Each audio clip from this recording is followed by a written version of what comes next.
Hello and welcome to the CBB Supershow, brought to you by the FTN Network. I'm your host, Walter Waddell, aka Dub Deuces 85, your resident niche sports connoisseur.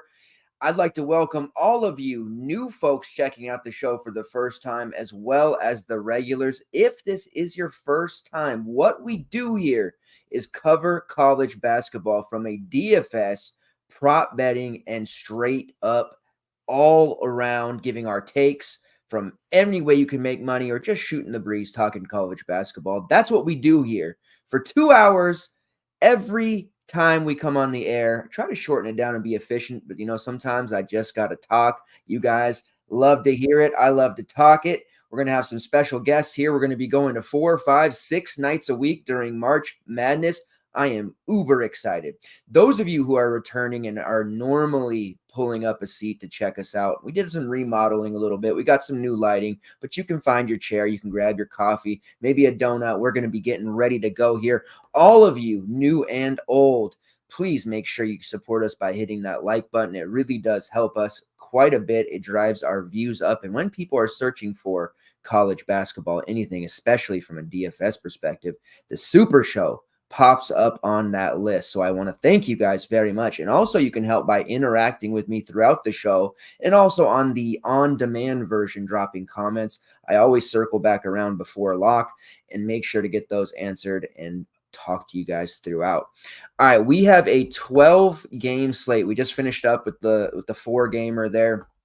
Waiting for DraftKings to update the fantasy point total for Josh Rivera, the sneak 3K Fordham player that didn't have the game logs that everybody at FTN was on. He had himself quite a game. We're sitting here waiting for that. We'll see. It'll probably take them a while, so whatever. We're going to get into it, though. We have a huge, huge, huge day of college basketball. We just got through with the NBA All-Star break. Contests were mega. We have some pretty nice size contests here on DraftKings coming up. The 12-game main slate, which starts at 9 a.m. PST. That's going to be the slate we break down here and now. There will be an article for that one as well as projections. There is also a 12-game afternoon, which locks 3.5 hours after the first lock of main. And then there is an 11-game night slate, which locks at about 4:45 to 5 o'clock PST. A ton of games every single slate. There will be just an article for the main slate, that first one there.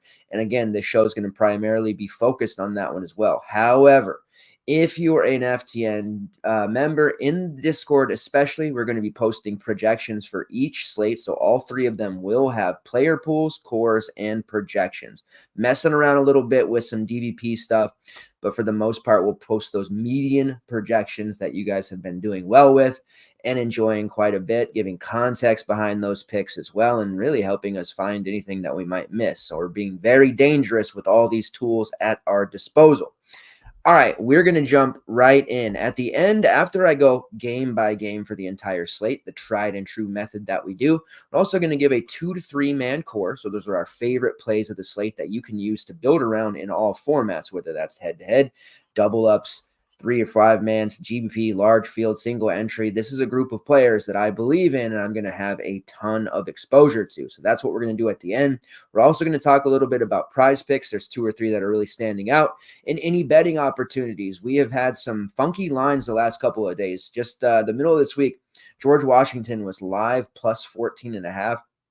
They were down 7, but playing St. Joe's, it made very little sense to me why they were such big dogs prior to that game starting and before the half. So there was an opportunity there for plus 10.5 or plus 9.5 half by halftime. So we hit that, got that, and then the 14.5 for the total game, which they ended up losing by 3. The next one was a weird one from yesterday, Arizona versus Washington State. And, normally Washington State going to Arizona, that's a big L, but they were minus 13. And I in the Discord, openly wondering, why is it such a big spread? This Washington State team is on the bubble. They're going to make the tournament. Yes, Arizona's good, but are they 13 points better than Washington State? It turns out they weren't, and they lost, and Washington State actually swept that season series. Now you got my dogs coming into their house tomorrow earlier, which I don't like. They don't usually do well when they play before noon. Their body clocks saying it's before noon, but they're 14-point dogs to Arizona. Not quite the funky line like it was for Washington State, because we're not nearly, I hate to say it, but we're not as good as the Cougars. Even though the Huskies beat Gonzaga, Eastern Washington, and Seattle this year, we only had to beat the Cougars to sweep the state. Couldn't do it.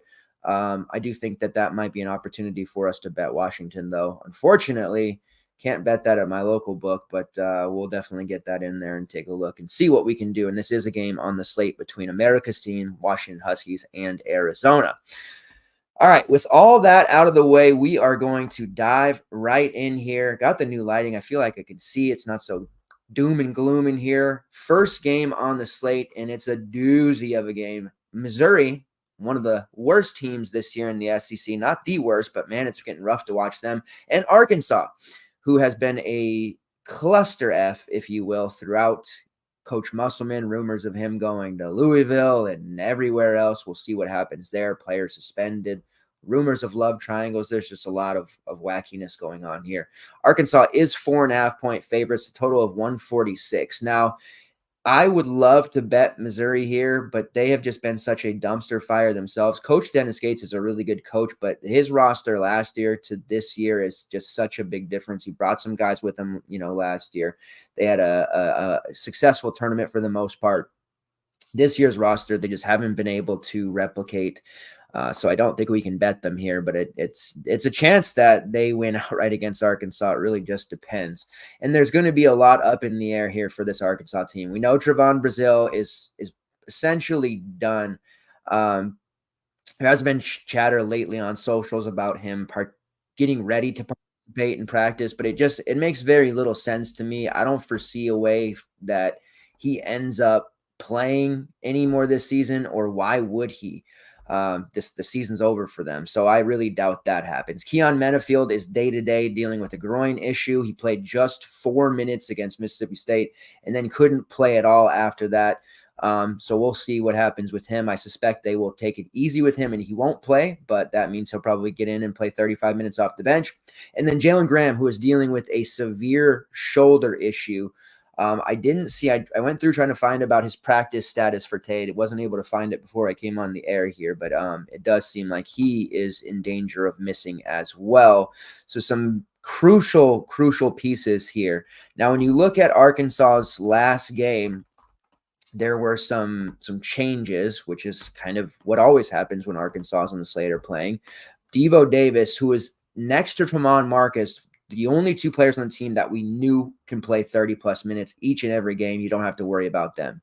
Well, Devo Davis is now released from that list, no longer on it, as he played just 7 minutes in that last one. Leighton Blocker comes off the bench to play 23. The youngster, very talented, deserves more minutes. Jeremiah Davenport played 20 minutes off the bench, and Mekhi Mitchell had the ridiculous game in 33 minutes, 22 points, 13 rebounds, 4 blocks. He put up a near 50 there against Texas A&M in a big 78-71 over at the Reed Arena. That was a huge game by him. Now, the starters outside of Devo all played 20-plus minutes. Chandler Lawson, his customary 20 minutes. Ellis played 26. And then Khalif Battle and Tremont Mark both played 35. Both were tremendously successful. Now, looking at Arkansas, this is a very easy, fantasy-friendly matchup. Tremont Mark, who was extremely cheap at 6'7", has the big 44 against Texas A&M. Now he's back to a high price, which we're accustomed to at 7'7". He's back in play. Yes, it's a 1K more price point, but he's truly the only player on this team that we know is going to get a hefty amount of minutes, rarely leaving the floor, high usage rate, came there to be the guy, even though there's a lot of ball-dominant players.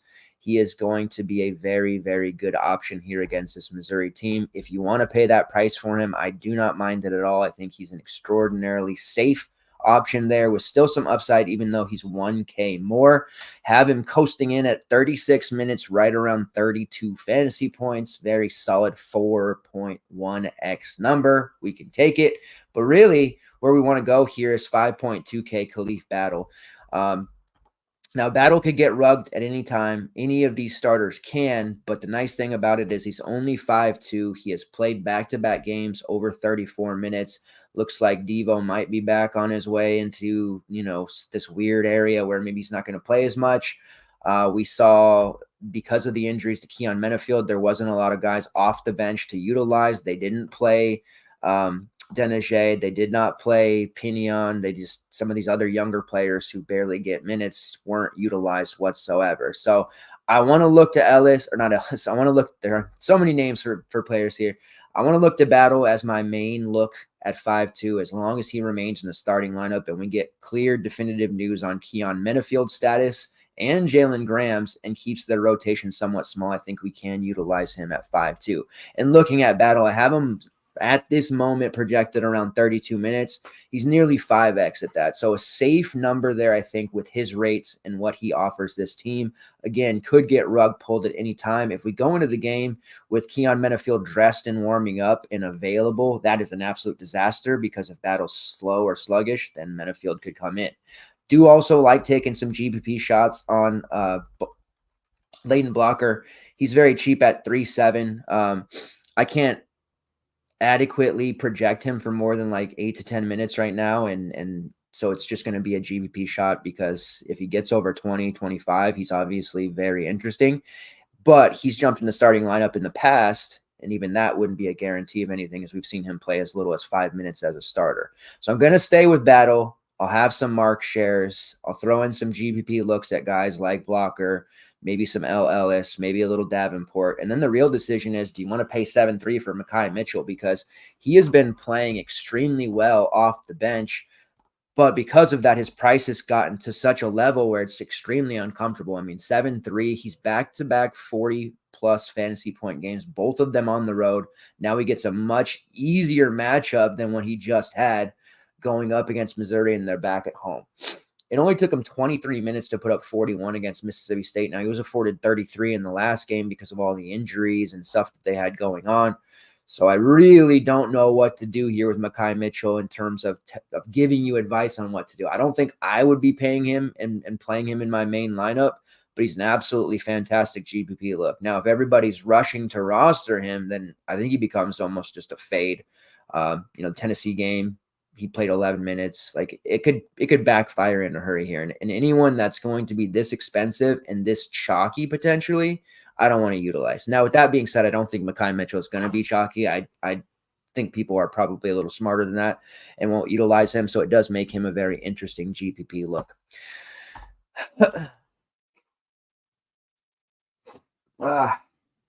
So Missouri, Sean East and Tamar Bates are handling majority of the usage for this team. There's really nobody else to look at except maybe a little Noah Carter, whose price has risen a bit with a solid performance against Tennessee a few days ago in 28 minutes, 20.7 rebounds, hit 3 threes. Matchup against Arkansas is fantasy friendly. It's actually the third time in his past 5 games that he's eclipsed the 25 fantasy point mark, which you probably didn't even realize. Was very high on Noah Carter early in the season. We've fallen back on him because of the inconsistency. Had some foul issues. It's cost him some playing time, but it looks like he's starting to heat back up, and this is a good time to consider Noah Carter. So I don't mind that option there. Bates at 6'7", only 400 more. At least with Bates, we know he's going to hit about that 20, 22 fantasy point mark as a floor. Obviously, you need more, but the nice thing about him is that he's playing every single minute available, averaging right around 38 minutes over his last 5, has taken no fewer than 11 shots in any of those games. The problem is he's shooting horrifically right now. 3 of 15 against Tennessee, 4 for 11 against Ole Miss, 3 for 11 against Mississippi State, 7 of 15 against Texas A&M, which was better. And then he was 7 of 13 against Vanderbilt, which was 53%, but he shot horrible ever since. So he was red hot, and now he's breaking a lot of shots. Very streaky. We didn't see anything like this out of Bates during his time for Indiana. out of necessity, he's had to handle more of this scoring load.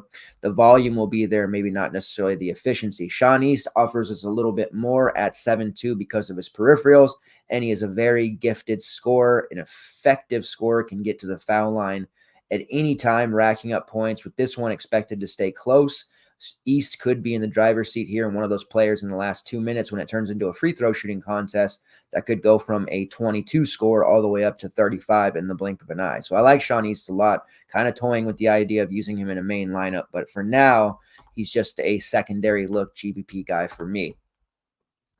As far as anyone else on Missouri here, you've got some guys banged up. The starting lineup they run next to Carter, Bates, and East is with Nick Honor, who we're just never using, even though he plays all the minutes in the world. Jordan Butler, who was back to irrelevant. He fouled out in just 13 minutes in their game against Tennessee. Now, he played 28 minutes against Ole Miss before fouling out, 10 points, 4 rebounds, and a steal. That was one of his better games.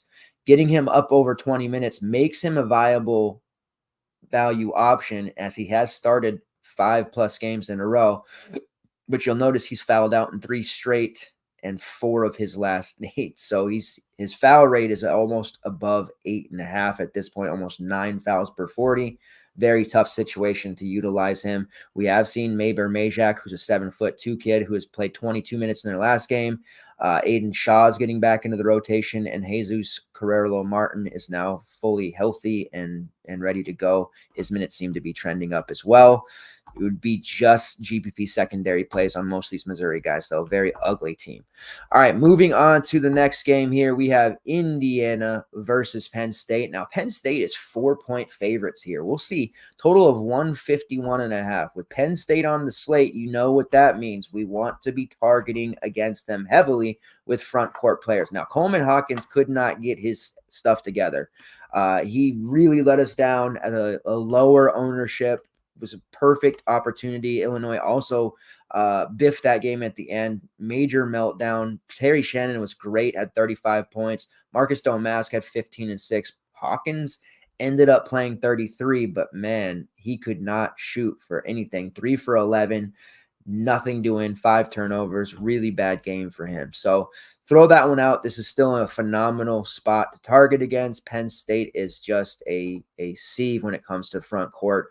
We're going to see 2 of the really good front court players in the conference in Malik Renew and Kel Ware completely dominate this group. Now, they did beat Indiana back in Assembly Hall, 85-71. That was early in the month, February 3rd. Ace Baldwin put on an absolute show for that one.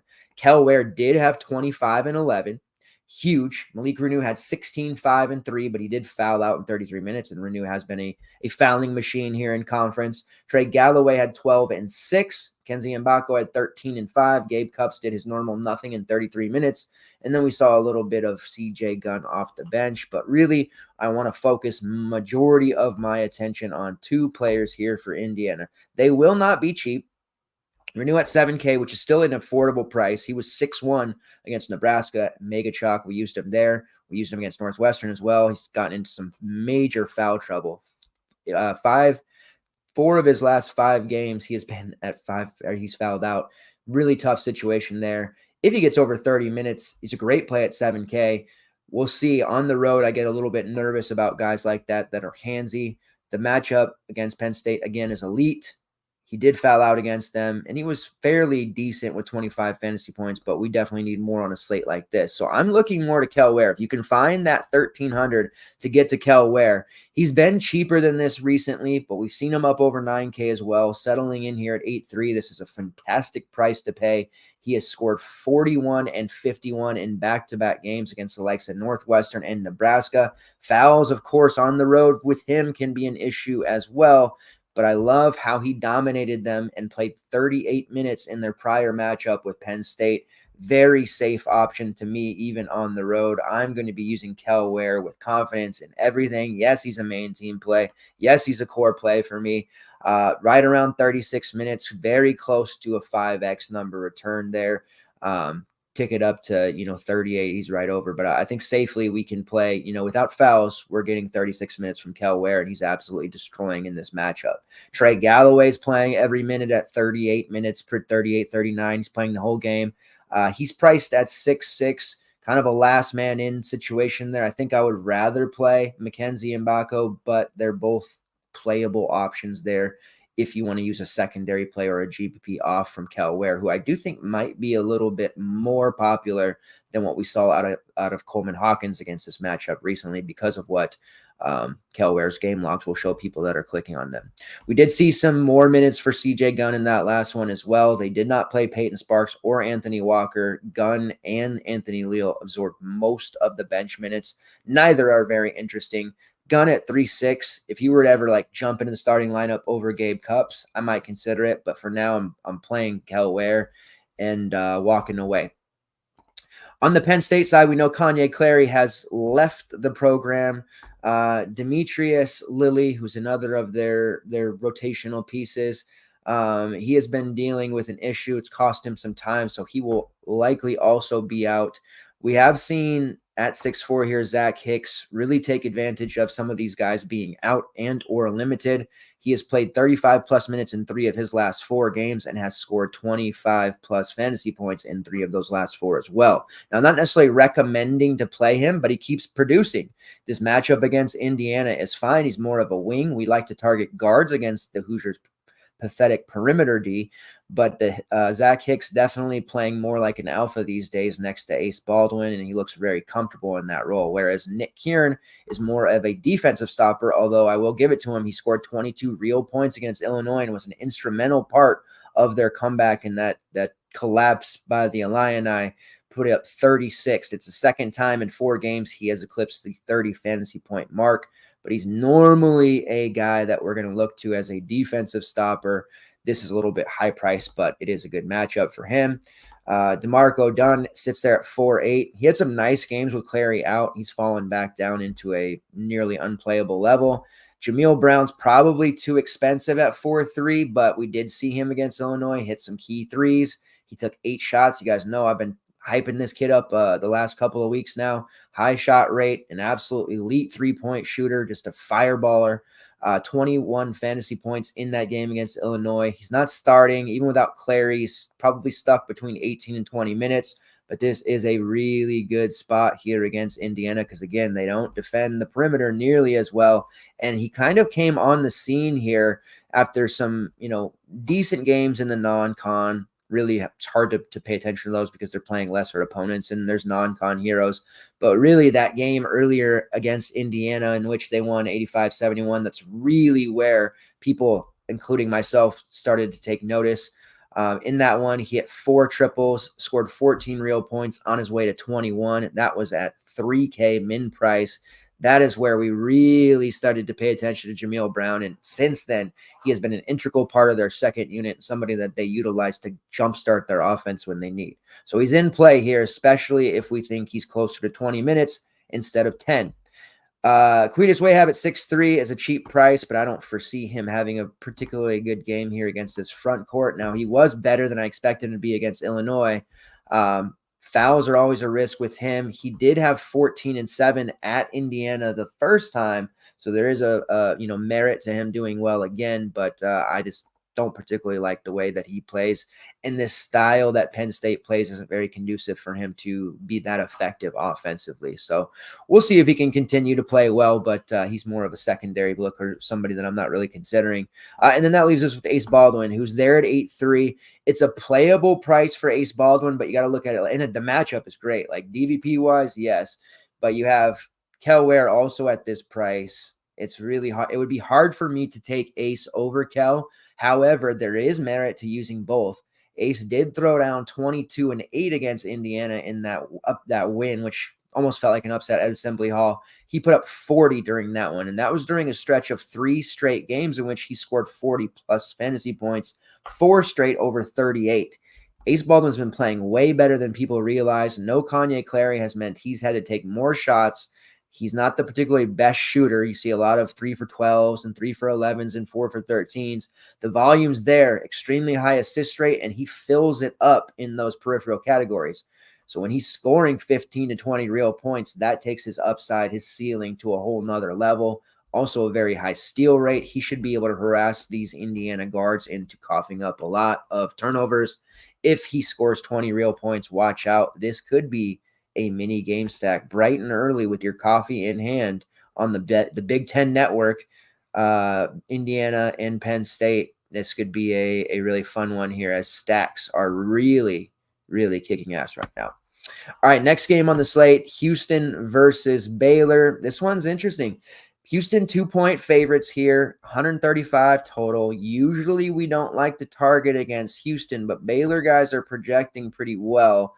I'm a little bit nervous about it as well, but these prices on them are nice. And I've noticed players coming into matchups with Houston or Virginia that they must be doing, I know it's an algorithm, but they must be doing some manual stuff because we're seeing prices dump on certain guys in really porous matchups. Like Jacoby Walter sitting there at 6'5", Ray J. Dennis sitting there at 7'6", Jaden Nunn's low 6K, 6'5" for Jalen Bridges. You've got Langston Love, who just returned at 4'8", although he did have to leave early in that game as he got re-injured again. So we'll see his status. Probably not going to go, but if he does, relatively cheap there. And then we have some other guys like, Josh Ojiawana, who's getting more minutes, Miro Little, who's been seeing more minutes. So the Baylor team is pretty interesting, but very, very cheap. And again, I try not to target against Houston, but man, we can't ignore these prices for some of these guys. Ray J. Dennis spends most of the season above 8K, and he was even 9-2 to start the year because of how good he was in his previous stop. I still am not super keen about using him against Houston, but I do recognize that price is somewhat appealing. Now, Jacoby Walter at 6'5", that's the one. That's the price there for him that seems really good. I know he's been that for a couple of games here now, but playing just about 35 minutes a game, taking a ton of threes. It's the peripherals that have been inconsistent for him. That's really hurt his overall floor and upside. But I do think if there's a time for him to step out and have a big game unexpectedly and at low rostership, this could be it.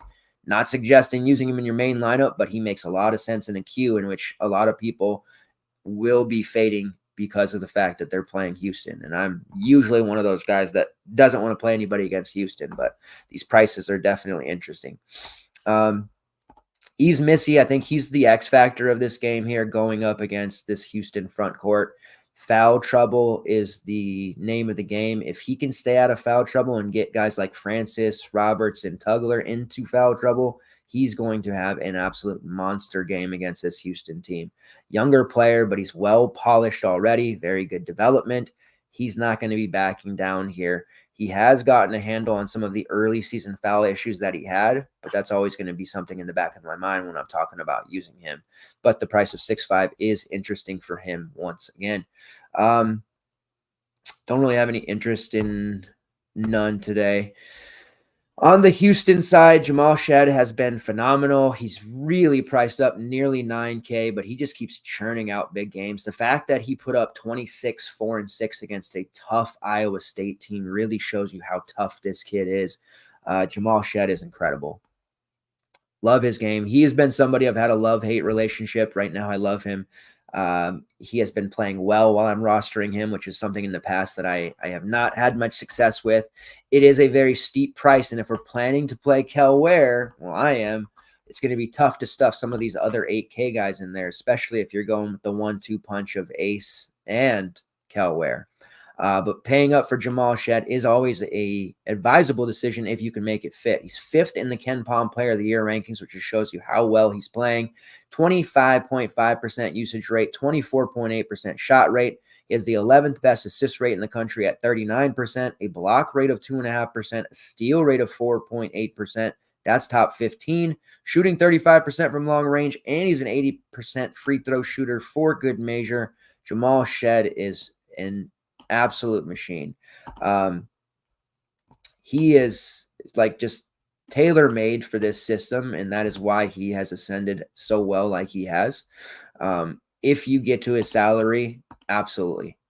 Not afraid of the road matchup at Baylor. I think, obviously going to play every minute, 39, 38 maybe at the least, is going to rack up all statistics that we want, and he's going to be able to score a little bit, especially if that Houston offense goes stagnant.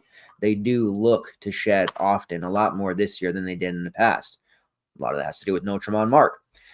Manny Sharp is a little bit high at 6'4". That's been our guy. I've just been auto-plugging Manny Sharp for slate after slate after slate because 5'5", 5'6", those are just too cheap. But now that he's playing so well, we see the big bump to 6'4".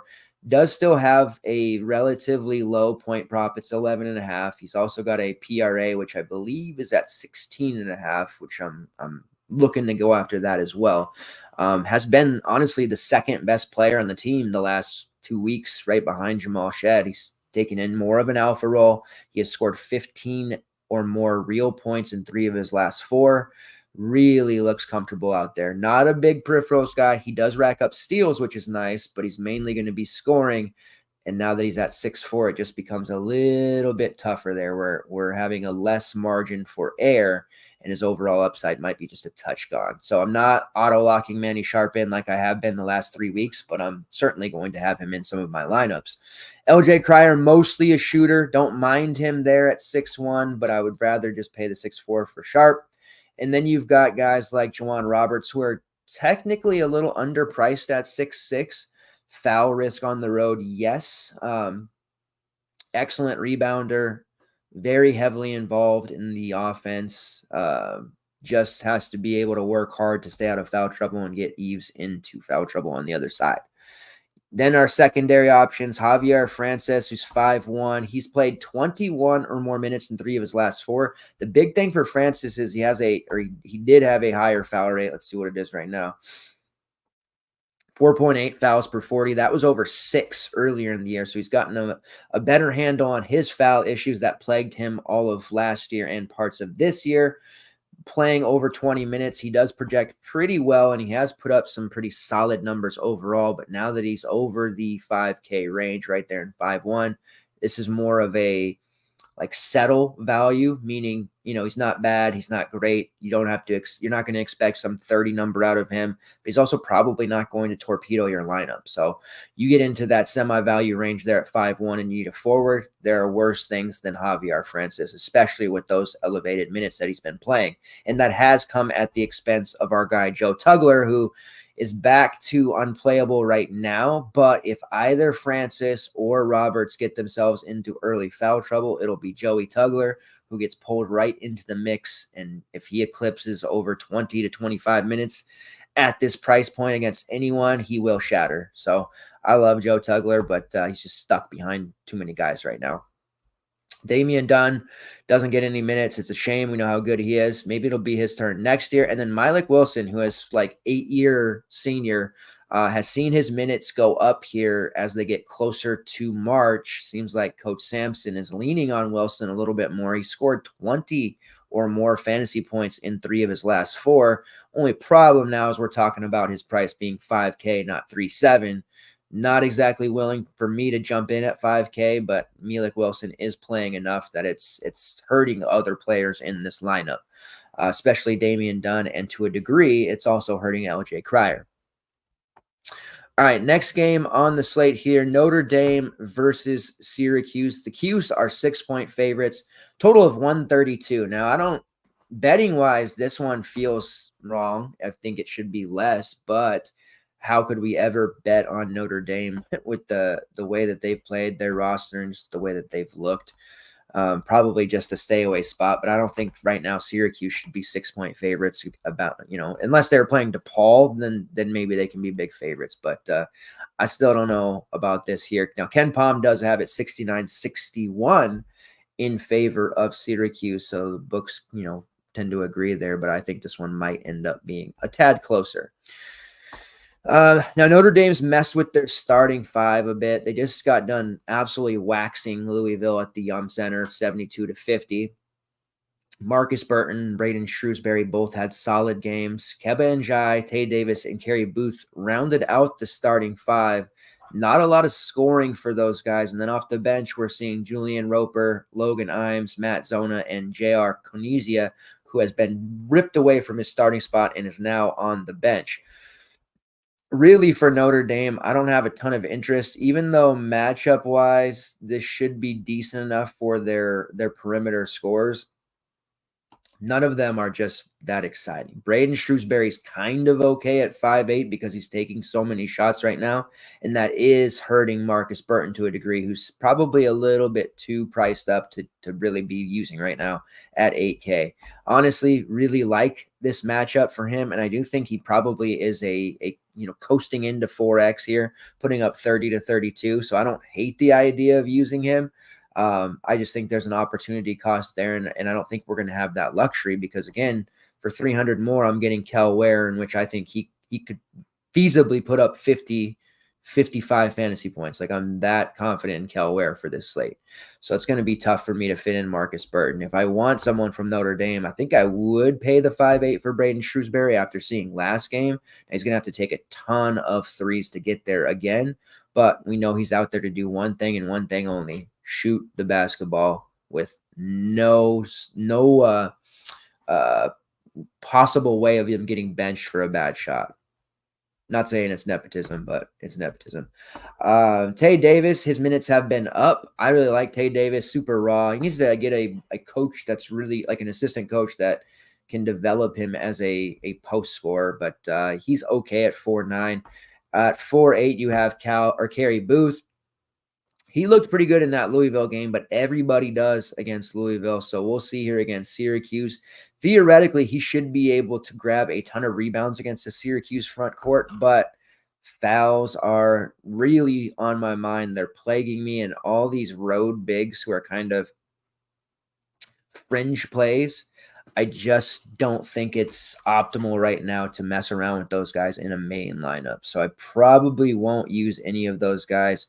But I do think that some piece of Notre Dame ends up in the optimal lineup for GBPs. I will say that. Who will it be? My money's on Shrewsbury, but one of Davis, Njai, or Booth could end up being the ticket here against the Syracuse front court. On the Q side, you have Judah Mintz. He's in there at that price range of 8.2. To me, that's just a little bit too high. I need to see that price come down below 8K again. He is playing well for the most part, but the problem is a lot of his usage is getting cut into by JJ Starling, who was sleepwalking in the beginning of the season, and now he's playing all 40 minutes, taking a high number of shots that he wasn't really taking earlier in the season. That has kind of cannibalized the offensive possessions and made it to where Starling and Mintz are just watering each other down, and they're both scoring like 25 to 28 fantasy points. So that 8.2 price point on Mintz just isn't going to happen. Malik Brown has been outstanding. Doesn't matter what matchup he's in. He has an excellent rebounding rate, shot blocker. He has a higher steal rate. His assist rate has spiked a massive amount in conference play.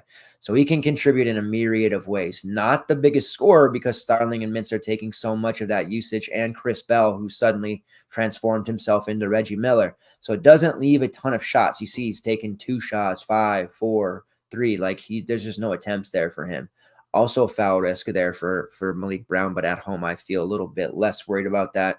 But any guy that can score 6 real points and still put up 30-plus fantasy points has to be considered, especially in a matchup like this against a Notre Dame team that's fairly soft in the middle. But again, I don't know that we'll be able to fit him, but he's absolutely in play. Proud of ourselves for the Quadir Copeland call going into that game there against NC State. 25-8. Should really be starting over Justin Taylor, but they bring him off as a second unit. Now his price is all the way up there at 7-1. That's going to be a tough one to pay, but we did get the good game out of him at least last time there against NC State. And then you have Chris Bell, who's priced at 6.9. I'm at this level with Bell where I wasn't using him at like 5K, 4K, 3. No price was I ever really using Chris Bell. So missing out on like his 44 against Louisville, his 34 against NC State. Like those games don't bother me because I'm just not playing Chris Bell. Maybe I need to start being a believer in him, that he's like the most elite 3-point shooter in the world. But when he has off nights and he's bricking his shots, he's just not going to pay off this 6.9 price. Like this is just so astronomically high for Chris Bell. Perhaps he's figured it out as an offensive option, and Benny Williams gone. Like he's absorbing all of these minutes and playing just about every minute. So I guess it sort of makes sense for him to play this well, but 6'9" for Chris Bell, just that'll be the day. If I'm sitting here recommending you to play Bell at 7K, I feel like I'm got one foot out the door. Because that just doesn't feel right. Other than that, this is a weird one because the game is such a good environment for fantasy sakes. But I look at the different options, they're either priced too high for my comfortability or they're just way too volatile to get involved with in our main lineup. So this is one game that scares me a little bit about not being higher on, but looking at it overall, there's just not a ton. The Notre Dame side and projections just looks okay. Syracuse, let's see here.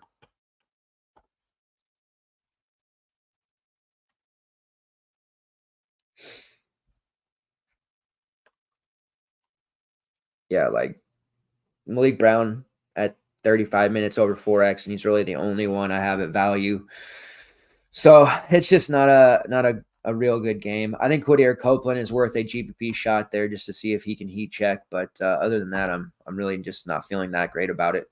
All right, Florida versus Vanderbilt. Florida 16-point favorites. This is not a funky line where I'm like, man, we got to play Vanderbilt, because I actually do think they'll just blow the doors off of Vanderbilt. But every time I think Vandy's going to have a poor game or get train wrecked, they end up being competitive or winning. So perhaps we need to stop doubting Vandy and Coach Stackhouse. Total of 151. Florida games tend to be high scoring. We know that. The Gators are a fun team here under Todd Golden. They are 38th in tempo, 11th in offensive efficiency, 92nd in defensive efficiency, and one of the best offensive rebounding teams in the nation. Overtime loss to Alabama. That was a rough one, 98-93. Poland had a pretty rough game shooting. Overall 17, 4 and 6, but he definitely had some bad shots there. Walter Clayton had 27, 8 and 5. Massive, massive game for him. Will Richard bounced back, played 40 minutes after we said, oh, him and Kugel are trading, time. They're both playing 20. Richard plays 40, scores 17. Riley Kugel played just 2. I did not see if he was hurt. They never talked about it the rest of the game. I only started watching in the second half, so I'm not sure if I missed an injury there or if it's just like, Riley Kugel. Alex Condon played 20 minutes off the bench. He was very, very good out there until he got into foul trouble. Micah Handlogden had 11 rebounds. Tyrese Samuel had 14 and 8. Just overall a really good effort there for Florida. They just weren't able to close there at the end. The side of Florida here looks, obviously, against Vanderbilt, really, really good. We're going to want to target them liberally, but prices are going to be tough because Walter Clayton, again, they've wedged a lot of these like adequate players that maybe we're used to paying 7K and mid sevens for up over 8. Walter Clayton at 8-1 now. Like, I really like him in this spot, and I would normally try to fit him in somewhere, but that would be at 7-1, not 8-1. I just don't know that we're going to have that luxury for him. Zion Pullen, same thing, 7-9. Solid, playing 36, 37 minutes. Tyrese Samuel has been good, but he's at 7-1. Even Richard and Condon and Handlogden, like the secondary options that we've been able to squeeze value out of, they're all priced upwards of nearly 6K. So this is another one of those games where it's like, I should be more excited about it. It's a good fantasy environment for the Gators especially, but prices have kind of hamstrung us a little bit on this one. I think the best bet is for GPPs. You play one of Condon or Micah, hoping for foul trouble on the other. One of those two squeezing over 26 minutes, and they end up having a huge game while the other busts out. And then GPP share sprinkled of the guards for sure. Now for Vanderbilt, I'm always trying to make Ezra Mannion a thing. I will be back on Ezra Mannion here again. No surprise, before the show started. If you thought about it and you knew Vanderbilt's on the slate, you probably knew that I was going to be talking about them. He's only 6'6", had a slow start against Georgia, but still 36 minutes, 12 points, 6 assists, 3 rebounds. That's why we like Ezra, because he fills it up in a variety of ways. Now, he only played 26 minutes against Tennessee because they got absolutely just cream-corned. throw that game out. You look at the Texas A&M home game, 35.5, 35 against Kentucky. Did struggle against a tough South Carolina defense. And typically on the road, he has not been anywhere near as good as he's been at home. Right around 28.5 fantasy point per game average at home. On the road, he's averaging less than 20. So that's a little bit tough here when I try to recommend Ezra on the road, but this matchup against Florida is so much better than what we've seen recently.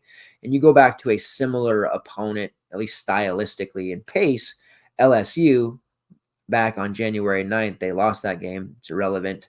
In a quicker, faster paced up-tempo type of game, he had 19 points on his way to 31 fantasy. So he can succeed here. And I think at 6.6, this is a price that we're going to be able to fit.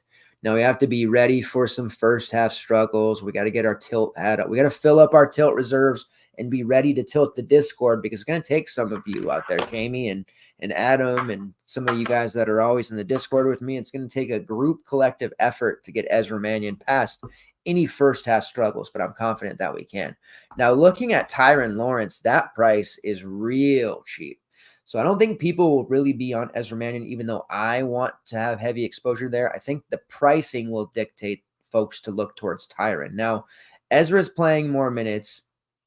Tyron's lost a little bit of usage here the last few games as well, and you've seen him fail to hit 20 fantasy points in 3 of his last 5 games, which has caused his price to tumble from nearly 8K all the way down to 5.9. Now we're talking. That's a playable way to use Tyron Lawrence. 30, 31 minutes. Like, I would expect him to be relatively chalky at that price point. And there is a merit to using him and Ezra together. I think Tyron can work his way out of these struggles that he's had. Let's look at these last few games. So overall this season, 25% usage rates held in conference play. He has a 25.1% shot rate, 17.1% defensive rebounding rate, which is top 15 in the SEC, drawing 4.5 fouls per 40. Now, he's been a dreadful three-point shooter, but he continues to shoot them. He needs to stop and generate points by drawing fouls, driving to the rim, getting free throws. That's where he's going to make his money. He's shooting 23% from long range on 86 attempts. Clearly not the answer there. In conference play, though, he's playing 81% of the available minutes. So he's still getting that playing time. He just has really struggled compared to what we thought we were going to see from him. And that 5.9 price point, it's just kind of be really tough not to want to use him there. But I don't think it's a biggest slam dunk like people think or will think when they look at it. It's strictly a buy low spot where we're just playing him because it's going to give us salary flexibility. And we know Tyron has legitimate upside of putting up 40. Now, he hasn't done it much, especially in conference play. He's really struggled in SEC play, but there is a chance for him to pay this off. And if he puts up 20 to 24, we're not really hating it. He did put up 25 against South Carolina, 17 shot attempts. So there could be some possible value there with Tyron Lawrence as a chalk piece. Now, in large field GVP, fading Tyron Lawrence obviously is going to make the most sense, especially if he ends up as popular as I think he will be. The other looks here, Waddell and Lubin, Evan Taylor, both played over 30 minutes. Isaiah West has been getting starts, but playing very few minutes. So he's one of those, fifth Beatle type starters. We've seen Carter Lang get some additional minutes, but he was back to 5. JQ Roberts has played some additional minutes, but then gone back down to 10. And then we saw Paul Lewis play 28 minutes, jump started the offense, hit 4 of 10 from long range, 18 points and 3 rebounds. So maybe we see Paul Lewis get rewarded with a start there and play at 3-8. But this is kind of like that Arkansas situation, except it's not the total team. We know 3 to 4 of the starters are going to play a lot. It's that fifth starter spot that's been rotated through. Sometimes it's Roberts, sometimes it's Rivera Torres, sometimes it's Presley, Kamataros. Like, there's a myriad of guys here. I actually think Carter Lang would be the best bet for them long term, but Stackhouse just keeps on working them in and out. So we may see Paul Lewis start, but just know if you do, it doesn't mean he's going to play more than 10 minutes. You can treat it just like Eric Musselman in Arkansas. But that was an impressive game from him. But don't be fooled, because he's capable of putting up 0 or a negative. So decision to be made. I think Mannion is a great play. We'll see Tyron Lawrence as mega chalk. All right, next game on the slate here, West Virginia versus Iowa State.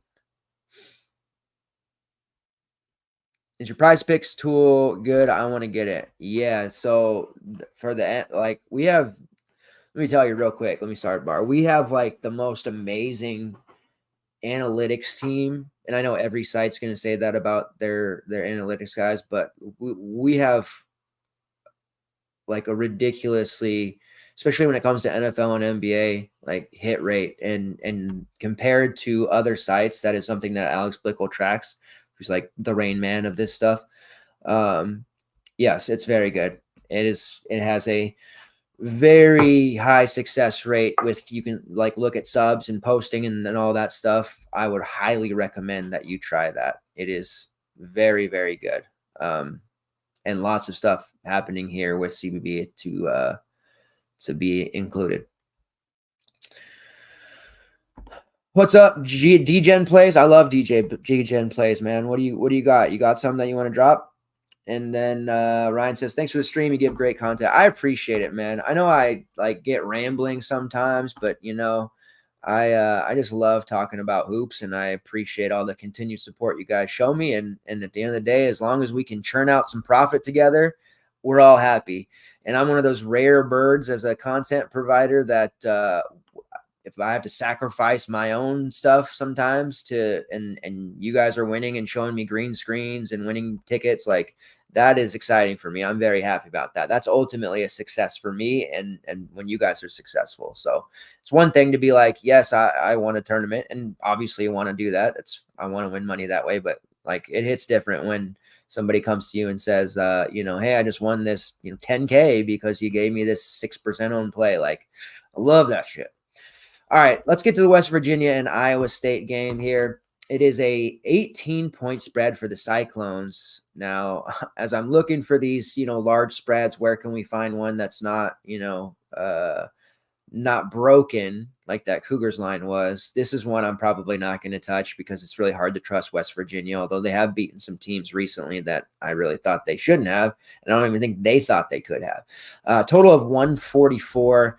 With the Cyclones, this is an elite matchup. West Virginia has been a very fantasy-friendly defense all season long. We've been able to pick on them time and time again. And we have some really cheap prices for these Cyclones players. Now, Keshawn Gilbert is actually the most expensive player at 7.3. And when Tamin Lipsey missed some time, Gilbert really stepped into the alpha role, put up these huge numbers. And since Lipsey has returned, he hasn't really relinquished it either. One thing about Lipsey is he's been getting into uncharacteristic foul trouble for the last few games, and Gilbert has taken over. We saw him put up 46 against Texas Tech recently, and for the games that Lipsey was out, we saw him hang 3 straight over 30 as well. Very good play overall at 7.3, just because it's a great matchup. It's a little bit of a higher price when you look at it, but with the way Lipsey's playing right now and his lack of confidence and his ability to stay out of foul trouble, I think Gilbert has to be considered, because somebody in this trio of Gilbert, Lipsey, and Curtis Jones is going to put up 40. That's a near guarantee here. Now, I'd love it to be Tamin Lipsey, because he is my guy. Like, in the non-con, he put up so many Tyrese Halliburton-like lines, and I like to compare players to past players from the program. It's easy. It's lazy, I know, but it's just easy to do. And he would look like the next guy to get drafted from the Cyclones. But, man, in conference play, he's really kind of struggled. Now, against Cincinnati, because I keep playing him, like, I don't know how to quit playing Tamin, but against Cincinnati, he looked like his non-con self. Looked healthy, no foul trouble, 15 points, 3 steals, 4 assists, like a rock-solid game against them. And they gutted that one out 68-59. But he got himself into early foul trouble against Texas Tech, picked up 2 there, ended up staying out of it the rest of the way, but it cost him minutes. He only played 27. He had 10 points, 4 rebounds, 4 assists. It was fine at 24, but not great. And then against Houston, which is to be expected, he didn't get into foul trouble that time, but he couldn't control the ball. He turned it over 6 times, had 4 assists only, just overall a terrible night, 1 for 8 shooting. This has caused his price to drop once again. We're talking about a 6-7 price point for Tamin Lipsey, and in a matchup against West Virginia, which he can absolutely dominate. But I'm having some trust issues with my guy here because the foul trouble that is happening, especially in the first half, he's going for steals and he's reaching, and it just seems like he's either like his head is somewhere else, because you know when guys reach in or they get those dumb fouls where it's like they kind of give a lackadaisical effort. It's like, wow, did you want a water break? You should have just asked for one. Did you have to get a second foul to get it? Come on. So I'm a little bit worried about him right now. I want to warn you ahead of time when the projections come out, he's going to project bonkers. I mean, there's no way. And it's not like I'm doctoring it or anything. This is just the median for it. But that price for what his rates are total season at 30 minutes, I mean, how does he not put up 30 normally? Now, I know in real time watching the games, that's a little bit different. That's why I like to do this as a mix. Like my research and plays combined with the projections. People ask me all the time, like, oh, you have a guy court here that's projecting 3.5x. What's that about? It's because I don't blindly just follow the projections. I still believe in my own research and DBP stuff and all that. The best way to do this, and my most successful days the last 2 months, are blending the two together. So Lipsey projects well. Adam gives me a hard time because Kyle Filipowski always projects well too. But these guys for the total season, they had such huge non-cons and their rates are so phenomenal that even with the down games, they're still going to project really well because they've just been so good. 6-7 for Tamin Lipsey is just way too cheap, man. This is a guy that was priced ridiculously high at times in the non-con. I mean, we saw him at 9-6 at one point, I believe, heading into the conference season. Now we're talking about 6-7, and nobody's going to use him. Like, he hasn't been more than 15% owned on any of the last 4 slates. How do I know that? Because I roster him every single slate. Will I roster him again against West Virginia? Probably. Am I going to be heartbroken? Probably. But the second, and this is the other thing, I'm very stubborn. I will not stop rostering a guy if the matchups keep being good or the price is just really, really low. And that's how I feel about Tamin Lipsey here. But I will have some alt builds with Sean Gilbert too. So that way, if Lipsey falls on his face, the Gilbert shares will carry me in those lineups. The other benefactor of Lipsey's first half foul trouble woes is Curtis Jones, who has been seeing a huge spike in usage and shot rates in conference play as well. They got him transferred over. In the non-con, he kind of was just a sparingly used guy, and now he's a major part of the rotation and somebody that they're consistently using as their third option there off the bench. Then it comes down to the secondary front court players. Robert Jones there at 6-1. He's the one that's getting the most consistent minutes, and he has scored 20 or more fantasy points in 4 straight. So I do not mind him matchup against West Virginia. The sneak play here is going to be Trey King at 5-4, who is a better offensive option and offers more in terms of upside and ceiling. But we've seen his minutes kind of get jerked around here as he is also one of the players that gets into foul trouble. And I know I'm talking about fouls a lot more than I have at any other point this season, but the last 3 weeks of the season, fouls, I don't have any numbers to back this up. And it's just watching as many games as I do and you guys do, like the fouls called and looking at stat broadcasts and all that, it's ridiculous. It's like the ref shows have been taking over more and more, and we're seeing way more stoppages and plays and just horrible calls overall. So there's just been a spike overall in fouls. And it probably just feels like it because DFS-related games are having it happen. It's probably not actually happening total in all of college basketball, but Jesus, it sure seems like it. So Trey King's another one, but West Virginia is a great matchup for him. He's coming off at 27, so that'll get some eyeballs on him, but 5-4 is certainly a good price. 4-7 for Hassan Ward, more of a secondary option, higher fantasy point per minute guy, but his minutes have been really pretty low lately, so can't necessarily justify using him. And then Milan Momklevich, who plays heavy minutes, doesn't have much of a ceiling, still needs some development. 5.8's an okay price for him. I would prefer Robert Jones. I would prefer Trey King. Overall, Trey King is my favorite from the non-Gilbert, Lipsey, and Curtis Jones trio. On the West Virginia side, it's always one player for me, although I have to admit Jesse Edwards has looked fantastic. Ray Battle, who ignored by the masses. He had some really, truly horrific games there. The Houston game, to be expected. He was awful against Oklahoma, kind of to be suspected. Their first game against UCF on the road, they shut him down. He got into uncharacteristic foul trouble, had a string of really bad games, 4 straight under 20, caused his price to tumble below 6K. People still weren't rostering him. He put up a nice number against TCU. He put up a nice number against Baylor. And then the rematch against UCF, they actually won by 10. He put up 24 and 5 on his way to 33, which is the 3rd straight game he's hit that mark. Now he's priced at 6-8, and it's a very difficult spot on the road against Iowa State. I'm not going to use him there. I'm actually happy he's priced at 6-7, because if he would have been 5-6 or 6-2, like, that would be one I would just have to keep playing as well, even though it's a horrible spot for him overall. But GPP looks, he's fine. Jesse Edwards has been the best player on the team since coming back from his long injury. 7-4, that's actually a pretty decent price for him overall, but we're talking about an Iowa State front court that has a ton of bodies, plenty of fouls to give. They're going to be hacking him away and bodying him up, so he's going to be taking some abuse there. But if anyone can handle it, Jesse Edwards can. But he is, again, one of those luxury plays, not somebody who is a necessity. All right, next game on the slate here, BYU versus Kansas State. It is a 1.5 point spread for BYU, total of 147. BYU is an extremely deep team. We'll start with that. Now, the front court especially, we saw some really huge games for Fousseyni Traore when he got in the starting lineup, especially when Noah Waterman was banged up. Traore looked like the best player on the court.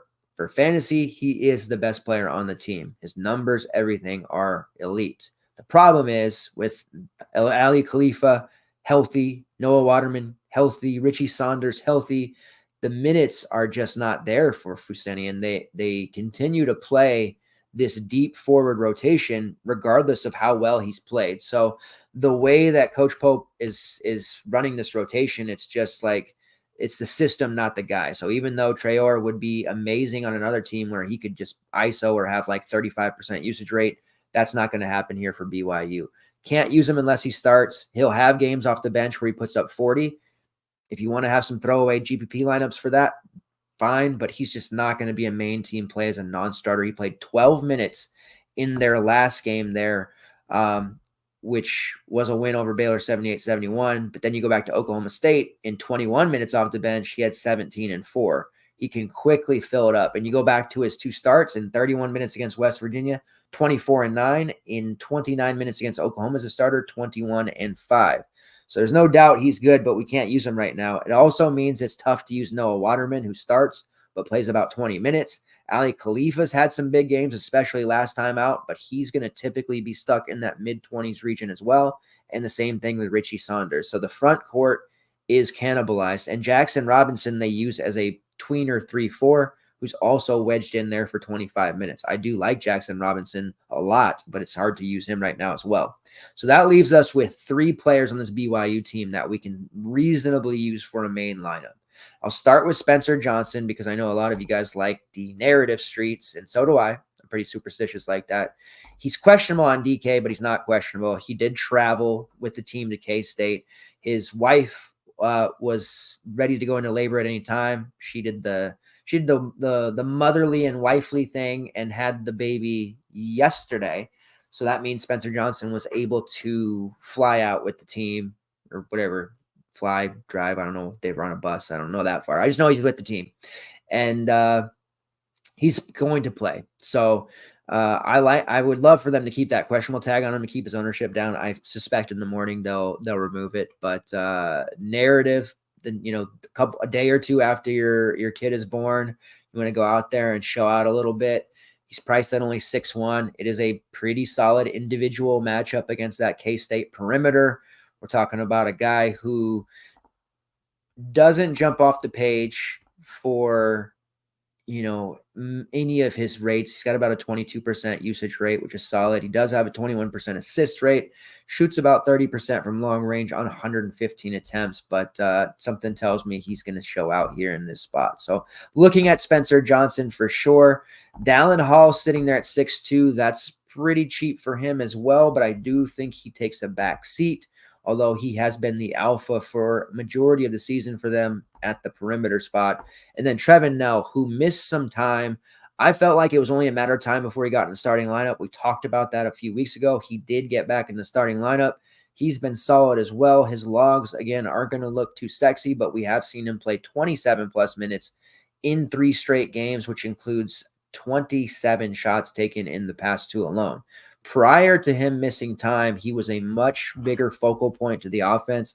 He's only 5.6K. I do believe he's a little bit of a sneakier option here against this K-State team as well. I really do like Trevin Knell. I do feel like he is a main team option there at 5.6. And because we're changing what value is, normally we would say under 5K, that's value range. For many years, that's what we kind of said, this is what values are. 5K to 7K is mid-range, 7K pay up. Like, we've had to change it with the way DK pricing is. So now under 6K has to be considered value for the way we're building lineups, because we don't get gifted these 3, 5, and 4K guys as much. So 5.6 is a semi-value price for Trevin Knell when he should probably be priced closer to 6K or even 7K from his past games prior to missing time. But he's been struggling prior to the last 3 games. Now he's starting to figure it out. This is a good buy low opportunity for Trevin Knell. Get in before he starts to blow up, because I feel like he's definitely going to do that. On the K-State side, they have a very short rotation. How things have changed. I think Jerome Tang's still an excellent coach. I mean, what K-State did last year was phenomenal. I personally felt like Arthur Kaluma was a good 1-for-1, bringing in for Key Johnson, who graduates. Tyler Perry, not the same type of player as Marquise Noel, and that's really showed. And you've seen K-State, like, they're not going to make the tournament now unless they win the Big 12 tournament. But still a fun team. NIT still in play. Still have solid offensive options for DFS purposes. Tyler Perry and Cam Carter playing essentially 38, 39 minutes. Now, both are priced where they probably should be. 7-4 for Tyler Perry off the back of 2 straight 27-plus fantasy point games. The fact is Perry never leaving the floor means he has to at least be in consideration. Now, BYU defensively, they have kind of a reputation for being better than they've actually been. So they're not a matchup that we need to necessarily avoid. They do have a stout front court, but Perry, somebody who starts jacking shots up from the outside, I do not think BYU will have an answer for that. You do get a slight discount to Cam Carter at 6'9". He was phenomenal throughout the non-con. Hit a bit of a wall here. Did put up 41 against Kansas, but he's been an unreliable DFS options for a few games here. He did have 14 and 6 last time they played BYU, so definitely in the conversation and is a cheaper price point than Tyler Perry. Kind of just that simple. We have seen David N'Gasson and Will McNair not start, but still play starter minutes off the bench. 5.5 for McNair is certainly interesting. He had 10 rebounds and 2 blocks against BYU in their last meeting. N'Gasson is more of the preferred play because he's played 33 minutes in back-to-back games, and he has scored 18-plus in 4 straight, including one against BYU in which he had 7 rebounds, 2 blocks, and 9 points. So he's actually the play at home here I do like. Dorian Finister didn't play at all. We saw Jarrell Colbert remain the starter, but he's playing less than 10 minutes. And then Day-Day Ames actually played 25 minutes against Texas there as a starter. Did run into some trouble. Only had 8 fantasy minute points, but he was on the floor for quite a while, sitting there at 3.5 desperation value. He's okay if you want to use him. All right.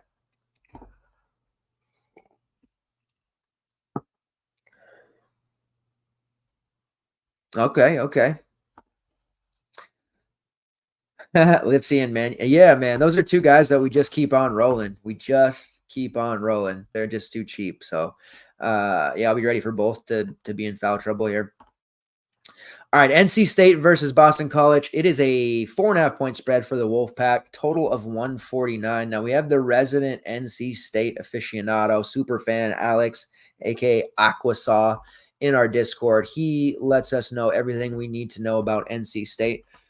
There were some NC State writers talking about that they thought against Syracuse they might go with a smaller lineup. That didn't end up happening. However, they did play Michael O'Connell less, which was interesting. He was very ineffective, but DJ Burns and Mo Diarra, who started, seemed like they got pulled back a little more. We saw them playing over, or Diarra at least playing over 30 minutes.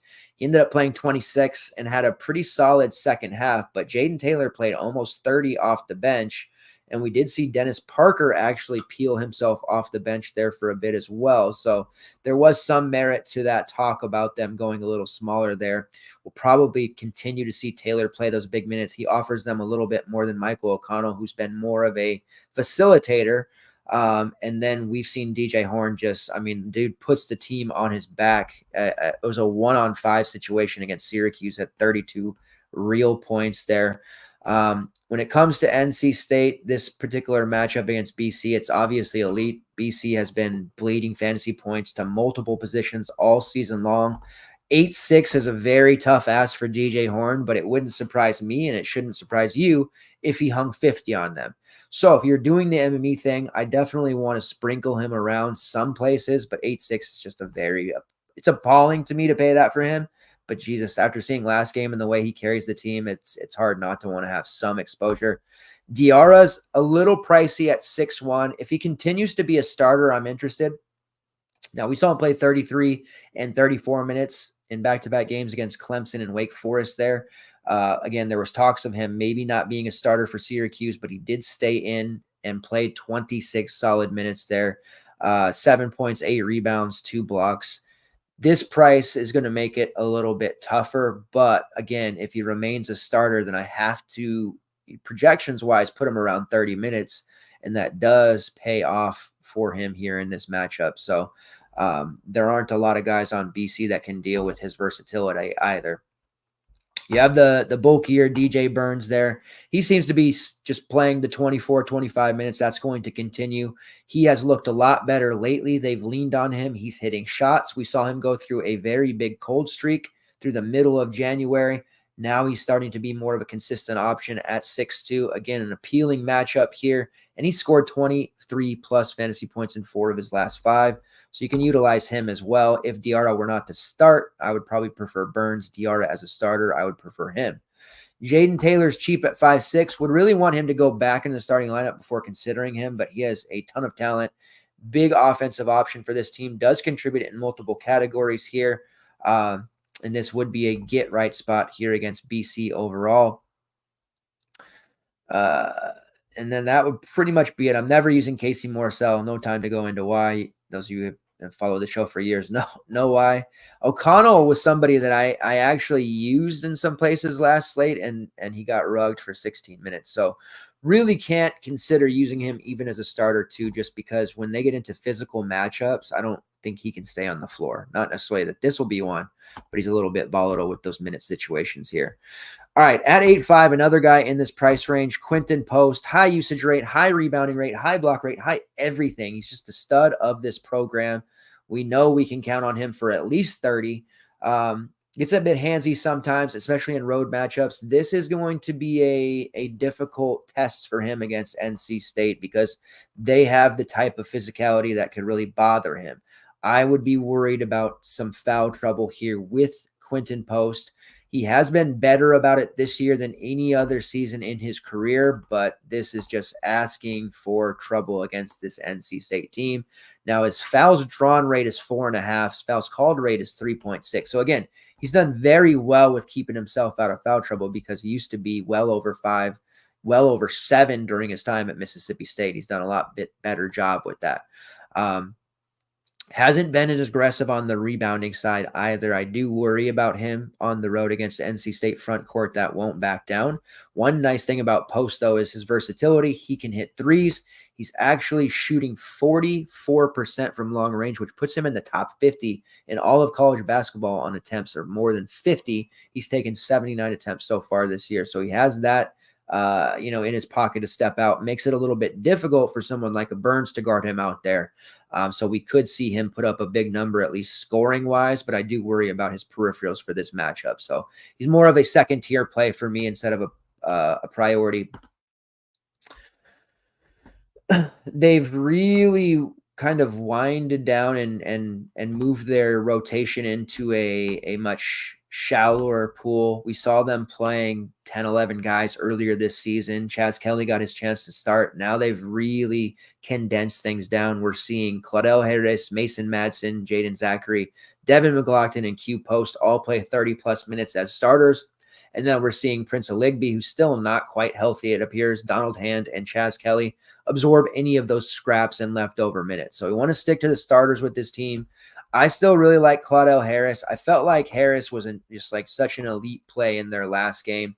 They're running the short rotation. Aligbe's not great. Harris had a fantastic matchup against Miami that he took advantage of, 15-9-3. Came back against an FSU team that defensively is better than what people give them credit for. Did have some struggles there. Thought it would be much better opportunity for him.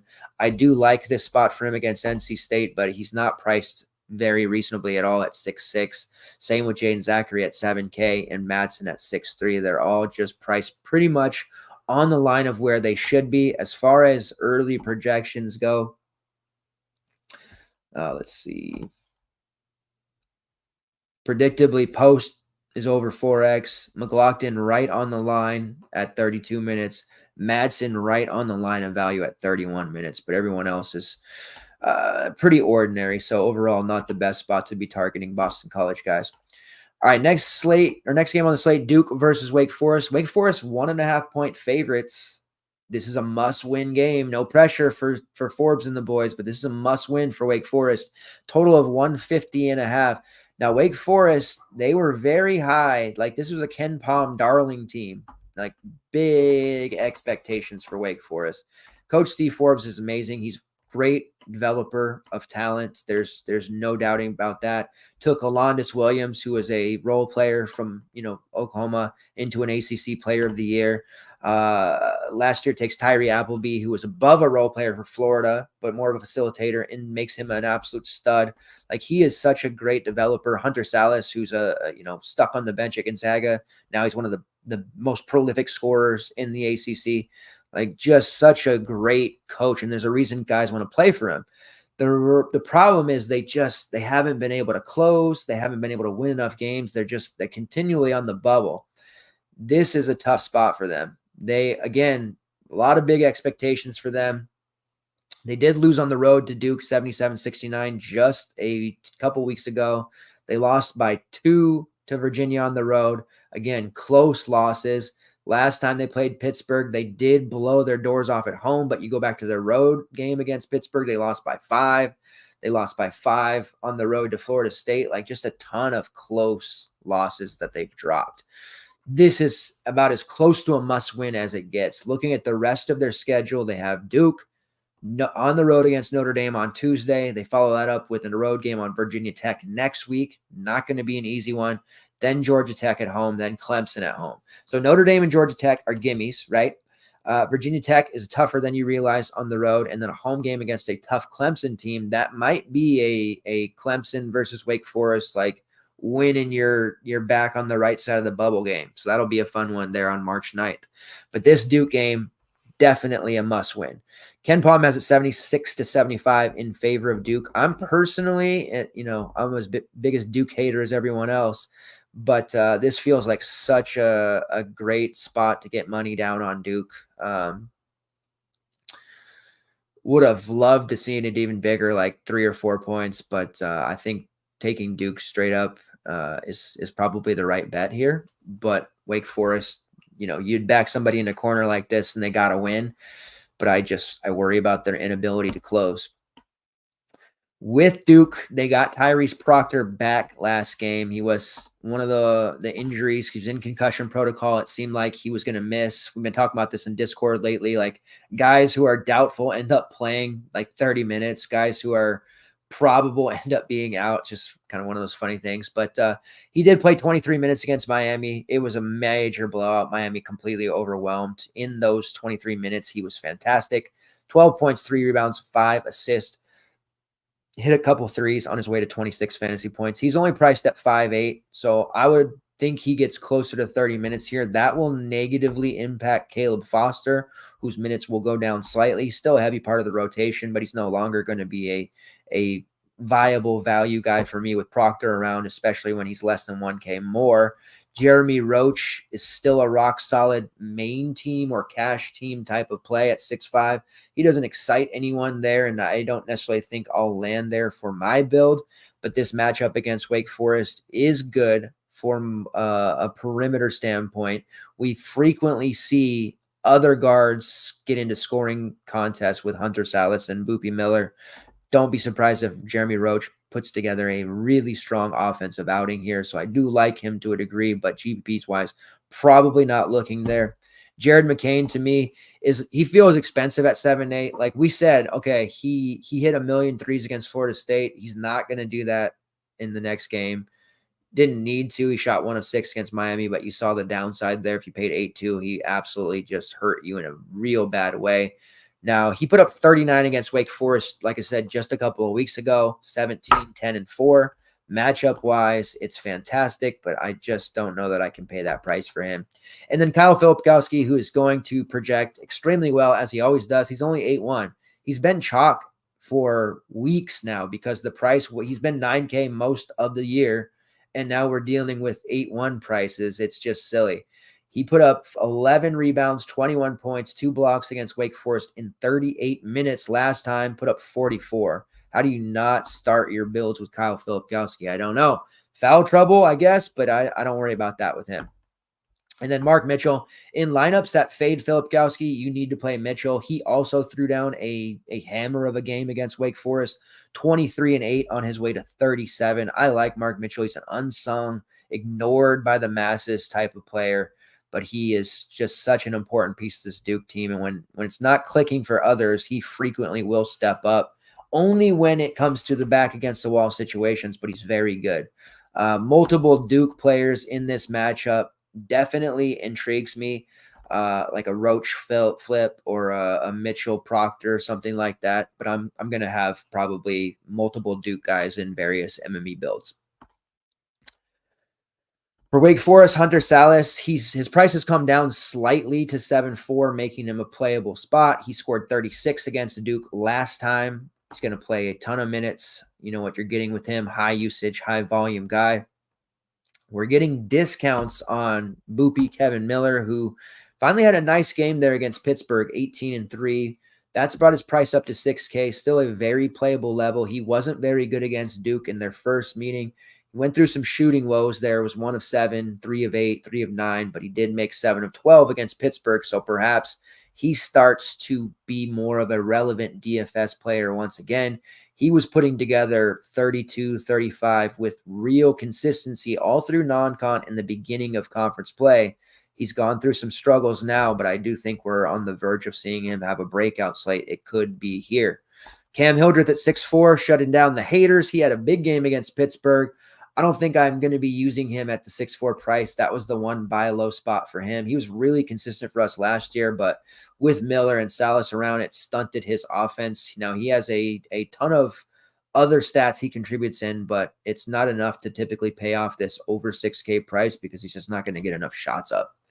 And then you have Damari Monsanto at 4.5. Always has to be in consideration. High fantasy point per minute player, high usage rate. Minutes will fluctuate. He did have a pretty nice outing against Duke when he played 23 minutes. So if we get 20 plus minutes out of Monsanto, there's a good chance he beats this price, but there's no guarantee in that playing time. Then we have the cheap Efton Reed, 6.3. He didn't really come through as much as I wanted at Pittsburgh. And why? He got into foul trouble. Played only 17 minutes, but he put up 22 fantasy points. And that one stings because if he would have played 30 plus like he did against Virginia, there's no doubt in my mind he puts up 40. The way that he was pacing and putting together stats when he was on the floor, he was absolutely owning that Pittsburgh front court. He had a foul out game against Duke in 15 minutes, and he had 20 fantasy points in those 15 minutes. So you really see how good Efton Reed can be. Needs to stay out of foul trouble. Will that be easy to do against Flip? No, it will not, but at least he's at home. He's in play at 6.3. He's going to be very low owned, I would imagine. Very sneaky type of play, though. And then you have Andrew Carr there at 6.6. More steady than FTN Reed, but doesn't have the same kind of upside. I don't really have a lot of interest in him there. They've wedged all the Wake Forest players into like the same bucket, essentially. If you're not paying for Salas, you're within 100 on all the others. Miller and Reed would be those guys that I would use, even before Salas, just for the salary savings. All right, Washington versus Arizona. Hey, what's up, man? Sports spins new here. Yeah, they're 1.5 point favorites over Duke. They're on DK at least. Wouldn't be surprised to see that one drop down. He says, if you guys don't mind me asking, which books have DFS for college? So depending on where you're located, that is actually going to dictate the answer to that. So because not every state allows it. Oddly enough, some states allow college DFS, but then they don't allow prop betting on college, which doesn't necessarily make too much sense because they're very similar. And then some states won't allow you to bet on your own. Like in New Jersey, I don't believe you can bet for Rutgers and Seton Hall. In Washington, you can't bet on Huskies, Gonzaga. So there's a lot of different rules. So otherwise, if you're in a state that allows it, DK, FanDuel, BetMGM, Caesars is a big one. And so it really depends on where you live. If you're not seeing them in the books that you have, it probably means it's not offered in the state that you're in. So, but yeah, all the major ones. All right, Washington versus Arizona. Now, again, it's a 14.5 point spread, sets up similar to the Washington State game, which the Cougars just took care of business against Arizona. I hate that they did because they're going to be playing mad here against my Huskies. Total of 167.5. I did see, that was on FanDuel. I did see it pushing towards 170 on DraftKings, though. So this will be a high-scoring affair, which should surprise nobody at all. With the way that Washington is playing, 30th in tempo under Mike Hopkins. Defense is usually optional, although they do have some strong defensive individual players this year. They just don't have a coach that knows what he's doing. And then Arizona, 15th in tempo, top 10 in offensive efficiency, top 15 in defensive efficiency. Tommy Lloyd is just doing such a great job. I believe that win by the Cougars, I heard it this morning on the CBS Ion CBB podcast or whatever they call it with Gary Parrish. That was like the first time since mid-90s the Cougars beat a team, a ranked team on the road or some crazy thing like that. But a big 77-74 win for them as 13-point dogs. Now, that line really didn't sit right with me, and we got some money down on it. I'm a little bit nervous because I recognize the Cougars, as much as it pains me to say this as a Husky fan. They're better than the Huskies this year. And I don't think Arizona will have a letdown again. And part of that letdown was Caleb Love had a surefire dunk, hit his knee. There were some other crucial mistakes that happened, but I think that they're going to come out and they're going to play really well. You want to get exposure to this game by far. And Arizona is definitely the way to do it. Prices on Arizona are reasonable as well. Starting with Kashad Johnson, who's only $6K. Really interested that he played 33 minutes in that last game. Typically, we're seeing him in that low to mid-20s range, which is why his price has dumped so much. But if we're going to be in a close matchup back against the wall, we get Kashad Johnson over 30 minutes. He's going to project really well. He's a matchup problem for the Huskies as well. Definitely my favorite Arizona play overall, and we're getting a very steep discount on him for what we would normally expect. Omar Ballo at 8.2. He's going to give us problems, but the Braxton Mia matchup, we're no longer going to have Frank Kepnong, who's been out for a long time anyways, but Braxton Mia, who's been playing extremely well, will hold his own against Ballo individually, but the high amount of fouls that Mia gets on the road is concerning, and I think Ballo will get a favorable whistle. Once Mia ends up on the bench and Wilhelm Breidenbach has to come in to deal with Ballo, he's going to absolutely eat him. So it's just about a guaranteed double-double for Ballo. 8.2, it's in that range of prices. We've got so many guys. I'm still on Kel Ware, heavier than everyone else, but Ballo's definitely in the conversation at 8.2 at home here, coming off the tough loss against the Cougars, in which he had 16 and 11. He is a double-double machine. What is it? 1, 2, 3, 4, 5, 6 games in a row. So I'm not exactly giving you a hot take saying he's going to have another one, but he could have a 20 and 15 type of double-double against my Huskies. Caleb Love is there at 8-4, more of a luxury guy. Did have 44 against the Cougars. It's his third game in his last 5 hitting that threshold. High-level GBP play, up-tempo game, absolutely going to play well. And then Pele Larson and Kylan Boswell are two that I feel are a little bit too spendy. Boswell started off so well, but you can't trust him for any main team situation. Even at 5K, it was like, can we really use this guy? He just disappears far too often to really be using him, but this is a good matchup for him as well. Off the bench, KJ Lewis and Jaden Bradley. Now, Bradley had played so well, his price, spiking all the way to 6K. We can't probably use him there. It wouldn't surprise me to see him play 25 minutes in this matchup and pay that off, but we really can't be paying 6K for a bench player that may only get 10 to 15 minutes. KJ Lewis, a more viable value at 4.7. Now, his minutes have dwindled down a little bit, but it was only a week and a half ago where he was consistently playing 20 plus and was that first guy off the bench contributing heavily. So I do like KJ Lewis as a sneakier value option, especially if you find yourself unable to get to Love, Ballo, those type of options.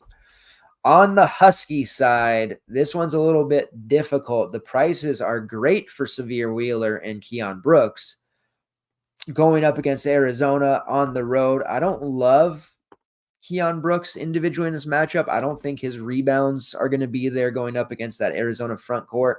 One thing that is great about Keon is he's going to be on the floor for just about every minute, and he's going to handle an extremely high amount of the offense.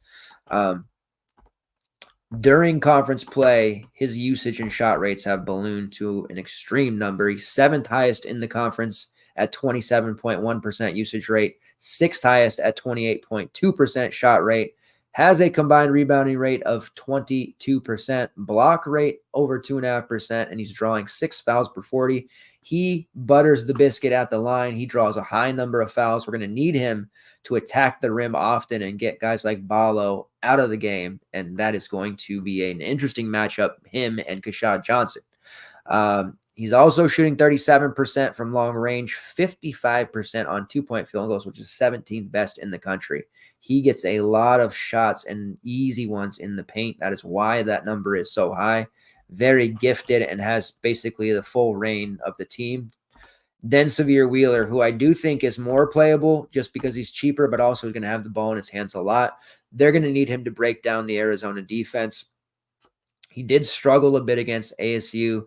Had a couple of down games, which should keep his overall rostership down, but it's also done us a favor because he was 8K last week. Now we're getting a slight discount here for Severe, and I do think this upper tempo matchup between the two is going to favor him as well. It's going to give him an opportunity to turn defense into offense via steals and fast breaks. Now, the question everybody's going to ask is Koren Johnson, because I've been saying Koren Johnson is going to be a program all-timer for the last 2 years.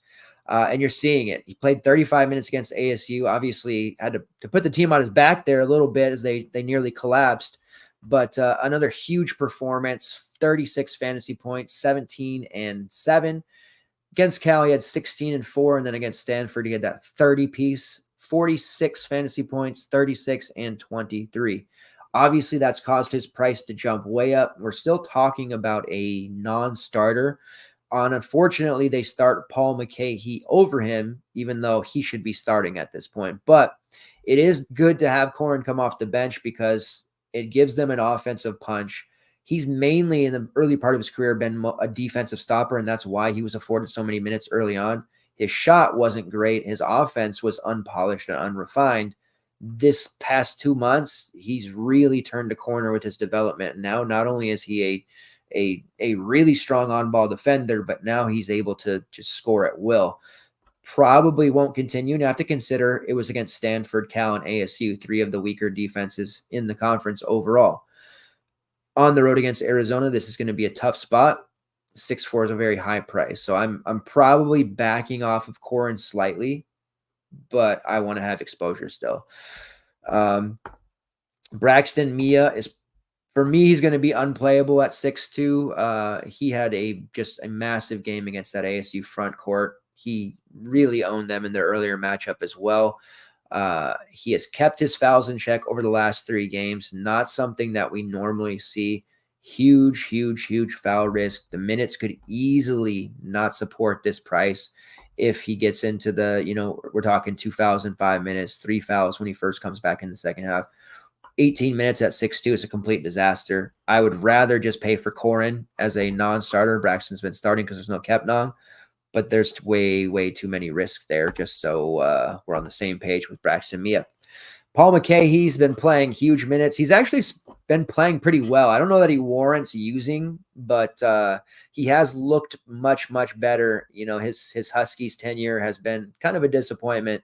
But he has at least been hitting the 20 fantasy point threshold in each of the last 3 games. And then you have Moses Wood, who is a lower end starter priced at 6'1". Not really a factor that we need to consider. All right, we're nearly to the end here. Oh, yeah. So Ryan says he's in Missouri. Betting isn't legal here, but we can play DFS, just not bet on any props and parlays. Yeah, it's really kind of dumb, honestly. In Washington State, which is where I'm originally from, they have a sports book there now, but you can't play DFS, but you can bet on college. You can't bet on any team in Washington State for college. You can bet on the Seahawks and pro sports, of course, but you can't bet the Huskies, can't bet Gonzaga, Cougars, all that. And you can't play DFS. How dare you play DFS? But you can bet props all day, and they have like a prop for every game too, mid major, low major. Like you can basically play DFS through props. So you're right. Something with the language there that like they can do one and not the other, even though they're kind of the same. So I don't know, man. I can't. Missouri's cool. I spent some time in Belton a few years back. Had some good friends out there. I almost moved to Missouri, actually. All right, Iowa versus Illinois. We're almost done. 9.5 point favorites are Illinois. Total of 167. The Illini just coming off an absolute just brutal collapse. I mean, when you go into the last few minutes with that lead and drop it, that's just tough. Ken Palm has it 91-81. So needless to say, we're going to want exposure to this game because total's high. Ken Palm thinks it's going to be high. I actually think Iowa is live to win this game. I had it in my mind, like if it was going to be opening at 11 or 12, something like that, I was going to bet Iowa 9.5, so a little closer. But looking at what Iowa's done and how they're playing, they got to be live to win this one. And suddenly they're going from well out of the tournament realm to now suddenly maybe working their way to the bubble. Overtime win against Wisconsin and a close road win against Michigan State has suddenly put them in the conversation. They have 2 of their last 4 games against Illinois. That's brutal. Penn State, that's going to be a cake. And then Northwestern, which is obviously a tough matchup too, and that's on the road. So they may very well be played right off the bubble here. But if they win 3 of those 4, which is definitely possible, they're going to be right in the conversation. And I think they are certainly in play here to give Illinois a hard time. With the last game here, we saw Patrick McCaffrey play a ton of minutes. People are going to look to that and say, oh, can we use him? He's trending towards 30 minutes. It's important to realize the normal starter there at the 5, Owen Freeman, only played 8 minutes, could not stop.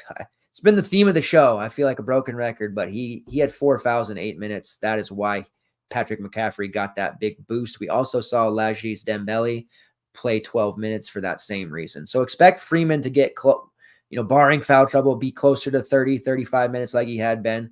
That will probably push McCaffrey into the low 20s.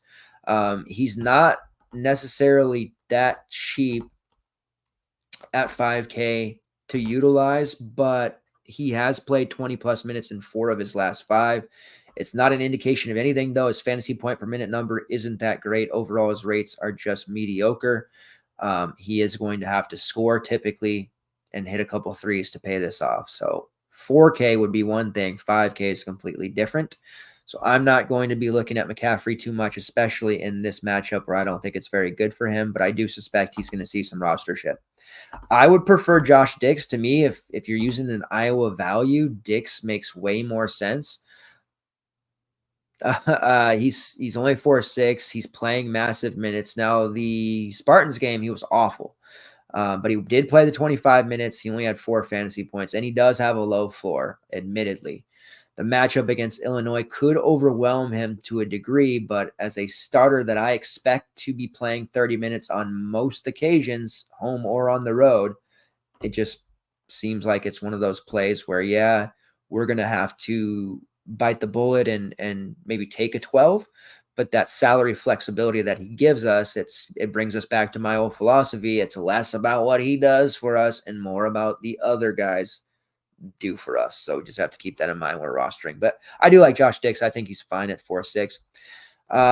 Big question here on Ben Krikke, who's priced reasonably well at 6'4", coming off the 42. A lot of that, and you saw the 14 rebounds, was also because of Freeman's foul trouble. It forced Krikke into more minutes, and it allowed him to basically get all the interior work, and that's why he put up such a big number. So I'm not buying into Ben Krikke here. The one time we featured him, he was absolutely awful, and I'm not holding it against him, but I just all the options on this Iowa team, Kricke's probably one of the least favorites for me right now, and somebody that I will not be using very much of. Tony Perkins, on the other hand, I love in this spot. Price has come way down. I mean, we're talking about a guy who is ridiculously priced the last month of the season at nearly $9K. He has dumped all the way down here to 7.3. He has failed to eclipse 30 in 4 of his last 5. People aren't necessarily going to be looking his way, but Iowa has played, like I said, much better recently. He's going to play 38 minutes, and they're going to be live to put up some points here and possibly win this game. And the Illini defensively have really seemingly blown a gasket here and are giving up a ton of fantasy points here in droves to multiple positions. Tony Perkins is a type of guy who can absolutely detonate in this spot. And we're talking about like an 18-5-5 type of stat line. So 7.3 is really cheap for him considering where he was. I was going through the first look of projections and all that. He was popping way up there near the top 4 or 5 guys. And again, that's median, not factoring any DVP stuff or anything like that. 35 minutes, 4.8, and I think he might play 38 minutes. So we're talking about a big time score, threatening to put up 40. Will this game have overtime? There's a very good chance. Very good chance. I think this one's going to be uber competitive. So I love Tony Perkins, probably one of my favorite plays at the back half of the slate. And then you have 8K, Owen Freeman, 7.7, Peyton Sandford. If you're going to pay for one, I think it has to be Sandford, especially when he's in the midst of a hot streak. He's very up and down, and he goes through these 4 or 5 game streaks where he's just absolutely unfadable, and then he's very mediocre for others. The season is just about done. We're less than a month away from Selection Sunday. There are very few games left. Expect him to play 37, 38 minutes as Iowa tries to trek their way onto the right side of the bubble. Freeman's tough because we saw, absolute disaster against the Spartans. He has mega upside, but the price, which has come down 600, is still a little bit too high. I'm uncomfortable with it, especially on the road. If it was at home, I might consider it more. He is a GPP luxury play that you can utilize. Again, the lazy comparison, he's playing like a young Luka Garza. We're going to be talking about Freeman as a near 10K guy next year. He's just been phenomenal. 12.5% offensive rebounding rate, 20% defensive rebounding rate. Both of those in conference have gone up. 21.1% defensive rebounding rate, which is top 8 in the conference. He's shooting almost 68% from the field, and he is drawing almost 4 fouls per 40. However, his fouls called rate is right at 5 fouls per 40. Not great, Owen. Learn to stop fouling, my friend. But definitely a fine GPP look. But that Tony Perkins price is just way too appealing. All right, Illinois side, Coleman Hawkins really let us down against Penn State in that DVP spot. That's a shame. This is a fantastic spot for Terry Shannon on paper. The problem is he just blew up against Penn State for 53. That has caused his price to balloon all the way up to 8-9. It's a significant chunk of your salary. But if there's any player on this slate, if you're making me pick one, who's the one guy on this slate above all that can put up 50? And it's not very imaginative because he's the most expensive player on the slate. And I hate being like, that's the guy who's going to score a lot because, no kidding, dummy, right? But if there's one player that's going to drop 50 on this slate, it's obviously Terry Shannon. And it's not as if he's 10K, 11K like Zach Edey. You're still able to get there if you work your lineup right. You're going to have to sacrifice some of those plays. Maybe you can't play Perkins. Maybe you can't play an Ace Baldwin. But you could fit Terry Shannon and Kel Ware together and see how that looks. Those are two players that could bookend together combined for like $120. That's a high number, I know, but would you really be that surprised if they each put up a 50 or 60? Probably not. So I want to find a way to get Terry Shannon. I feel very confident in him in this matchup. However, there have been Iowa matchups before, especially the last month of the season, and coincidentally, they're winning games again, where they have not been as fantasy friendly. Their games have been kind of just mediocre and players not paying off against them. So there is that happening as well, but on paper right now, and they always project well. Iowa games are always bonkers. This is going to be a really big game. The prices on the non-Terry Shannon options are also pretty high. Gotta like Coleman Hawkins, though, at 7.6. Like, such a good spot to target him coming off of a really down game. Nobody's going to be looking his way. He's in this weird price point of 7.6 where, people just aren't going to get there. He still took 11 shots. He only made 3 of them, had 5 turnovers, just about the worst game you'll see from Coleman Hawkins. And that's what I'm used to from Hawkins over the last couple of seasons. But this is such a great spot for him, GPP wise, Q wise. Like, if the GPP winner comes out of this game, it's going to be from Coleman Hawkins at like 5% ownership, putting up a 40. You also have a Marcus Domask. Solid rates overall, not the same type of ceiling as Terry Shannon and Coleman Hawkins, but he's far more steadier than Hawkins. You're going to get a fairly solid floor with him. The secondary options, Quincy Guerrier and Ty Rodgers, are both a little bit too pricey for me to realistically get to. I do have interest in Justin Harmon at 5-1, who has seen a major minute spike there at the behest of Luke Good. And because he's playing those extra minutes, Good and sometimes even Ty Rodgers and Quincy Guerrier are getting less usage, less minutes, less opportunities. But Harmon did come for Illinois for a reason. He's used to being a high caliber player before he transferred in. And now we're getting a chance to see him play more minutes. Not putting up huge scores, but he is safe for a 3.5x return, which may be enough if you can get to some of these other payups. All right, last game on the slate, Cincy versus TCU. TCU's 4.5-point favorites, total of 146.5. For Cincinnati side, Victor Locken did not play at all last game, and I believe the game before that he played a total of 26 seconds. So clearly still ailing, not anywhere close to being back to healthy. We're talking about a Victor Locken play that was almost 8K for parts this season. If it comes out and he was to emerge back in the starting lineup, good to go, free and clear, no limitations, he's obviously a no-brainer play at 4.7. But I suspect we'll come into the game with very little info or he's going to warm up or whatever that might be. But right now it's really tough. And without him, they're definitely susceptible.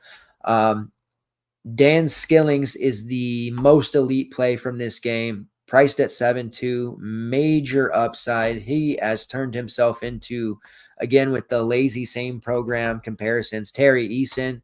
He plays so much like Terry Eason during his time at Cincinnati. Shot rates ballooned up over 26%, has a 24% usage rate, shooting about 32% from long range on 100 attempts, combined rebounding rate of 27.2%, and a block rate just a tick under 3%. So ton of athleticism for a guy that's only 6'6", great rim protector.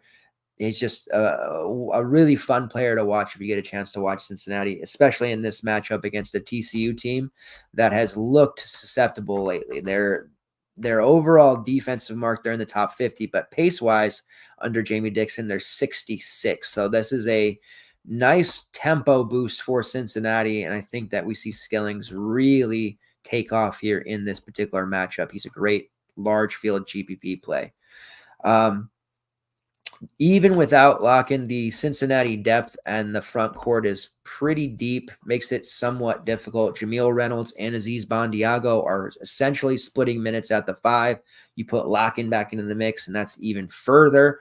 Jizzle James, who we've seen play upwards of 20 minutes over the last few games, played just 14 there in their last one.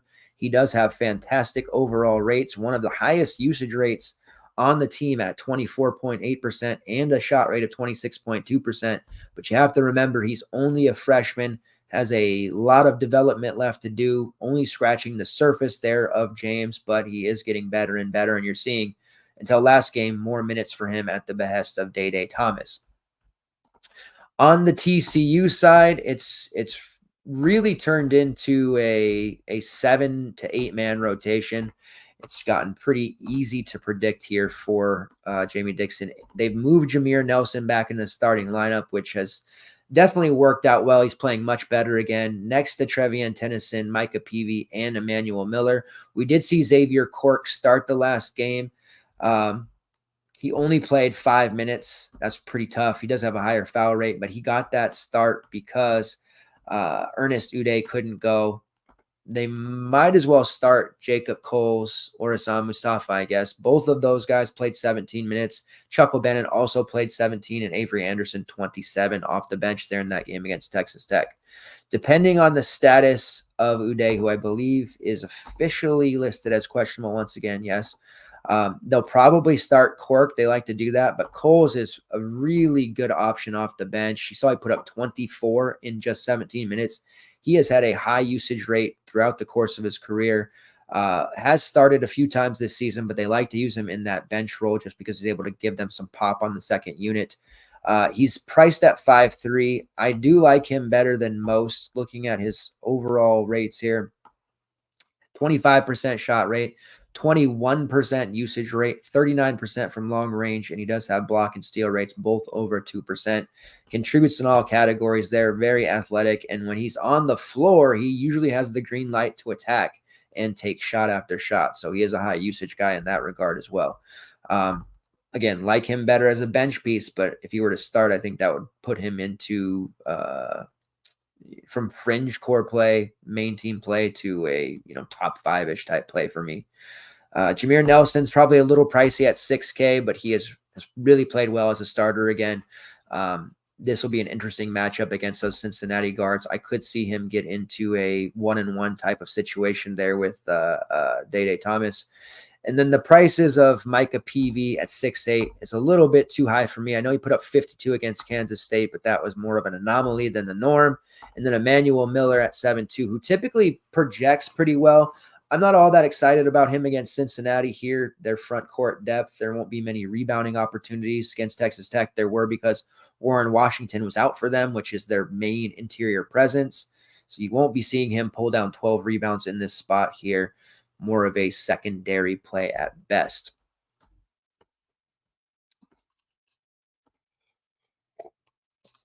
All right, that about wraps it up. We're running long tonight. Appreciate all the new people that showed up tonight as we get closer to March. We're going to be doing 4 or 5 shows per night. We just hang out. We'll have guests on. There will be a bracket show as well. We'll be talking about the matchups live as they're announced. Anyways, let's get to the core here. And this is the part of the show where, again, I'm going to give you, these will be 2 or 3 guys that you can use pretty much in any format, whether you're mainly a single entry type guy or cash guy, large field GPP. I don't like to break them down and say like, oh, they're a GPP player or a cash play necessarily. I like to get a core, like a solid foundational core that I can just utilize. And when I do MME stuff and all that, I usually have those, handful, 2, 3, 4 guys in 70% or more of lineups. So those are the guys that I'm going to be relying on heavily here. Number 1, Kel Ware versus Penn State. 8-3. There are a lot of the pricing is kind of odd on this slate because they've put everyone in a bucket. So you have some decisions to make there, and there are certainly many viable from Shannon to Shade and Ace Baldwin even. But when I look at it as far as premier pay-ups and who is the absolute most appealing, it's got to be Kel Ware when you factor in DVP and everything else. Core play number 2, as long as he continues to start, which typically doesn't mean anything, but I think we're okay to go into the waters with Khalif Battle, priced at 5.2. That's cheap enough. That's semi-value for me. He has played over 30 minutes in back-to-back games. If Keon Menafield can't go, that's only going to solidify Battle's points or his minutes even further. So we are going to roll Khalif Battle out there, and fingers crossed that he doesn't get the rug pull. And then core play number 3. It's between Kyle Filipkowski, because he's just way too cheap. Like, I don't even like him like that as a main team core play usually, but his price the last 3 or 4 slates has just been so cheap. I don't know how we can't continue to play him. So him, and then Tony Perkins, who I think may be the posh play of the day. Like, I don't know that Perkins is going to see any ownership at all. And then those of you new to the show wondering what the hell a posh play of the day is, that's my version of a sneak. Somebody that, I don't expect to be very popular, has major upside, is in a spot, something that we're going to be like the only ones in the industry on. And we've hit on those plays pretty well over the last couple of years. Big Posh Alexander fan. He's the originator in the first posh play of the day sneak. When we started doing the show for FTN. So it just has ballooned from there. I have one of his jerseys sitting over there, and that's what that means. So Tony Perkins as the posh play of the day. Might be wrong. He's projecting really well. I assume anyone that does projections might see that too, but I just don't envision him having super high rostership. So we'll go Kyle Filipkowski, Kel Ware, and Khalif Battle with Tony Perkins as the posh play of the day. Also very high on a guy like Efton Reed and Kashad Johnson, who are both reasonably priced, and you can fit into a more semi-balanced lineup.